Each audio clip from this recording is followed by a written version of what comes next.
Un régime qui met en prison un écrivain de sa taille, de cette importance, qui n'a rien fait de mal, il a juste rappelé des faits historiques, ni plus ni moins, qui sont passés. Et c'est un régime qui est faible et qui doute lui-même de sa propre légitimité. Parce que si le régime d'Alger était solide, il n'aurait même pas fait attention à ce qu'a dit Boualem Sansal. Et il n'aurait pas mis en prison. Ce sont les régimes faibles et autoritaires en même temps parce qu'ils savent très bien que leur légitimité n'est pas populaire. Donc, ils s'accrochent à des choses comme ça.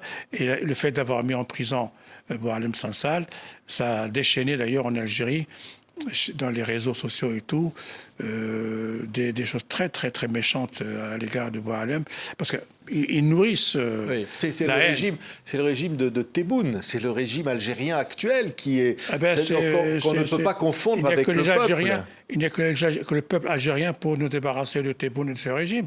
Nous, on ne peut rien faire. On le dénonce. Mais voyez un peu ce qui se fait avec le Maroc. Ils sont dans une haine obsessionnelle.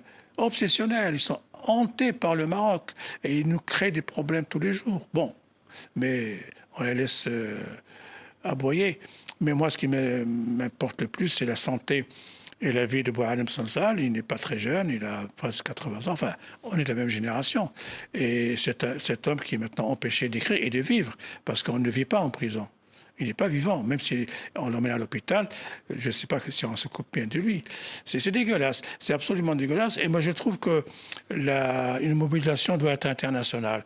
On devrait un peu alerter les Nations Unies, l'Europe, parce que c'est un écrivain qui est en prison pour ses idées. Il n'a tué personne, il n'a commis aucun crime. Oui, une mobilisation internationale. On dit pour devenir ambassadeur de l'UNESCO. On a pensé à lui donner un prix Goncourt d'honneur. Ils le nommer académicien et puis ils ont reculé. Je ne sais pas pourquoi, ils n'ont pas fait.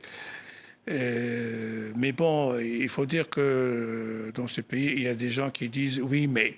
Et ce mais est dégueulasse.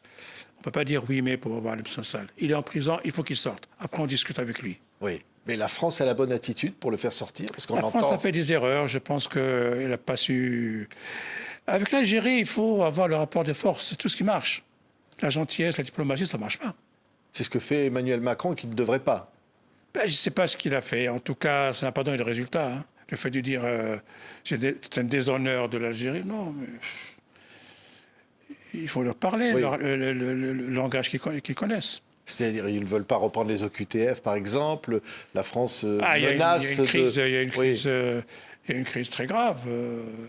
Mais je ne sais pas quel est le chef d'État français qui arriverait un jour à assainir les relations franco-algériennes. Parce que ça dure depuis 60 ans. C'est toujours comme ça. Oui. Il risque de mourir en prison, Boualem Sansal. Ah, j'espère que non. Il faut qu'il lui libère le plus tôt. Mais immédiatement. Il ne va pas m'écouter, bien sûr.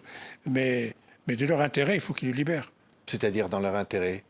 Dans l'intérêt du régime. Oui. Parce que si lui arrive malheur en prison, ça va être terrible pour l'Algérie, pour le régime algérien. C'est-à-dire qu'un de ses enfants, qui sera mort, un de ses grands écrivains, qui sera mort en prison... Il n'est pas les écrivains, le régime algérien, il n'est pas les écrivains. Il n'aime que les soldats et les terroristes. Il ne faut pas en parler. Ben, j'espère qu'il faut qu'il nous rende notre ami Boualem Sansal. Il faut qu'il le rende. Nous l'attendons. Oui.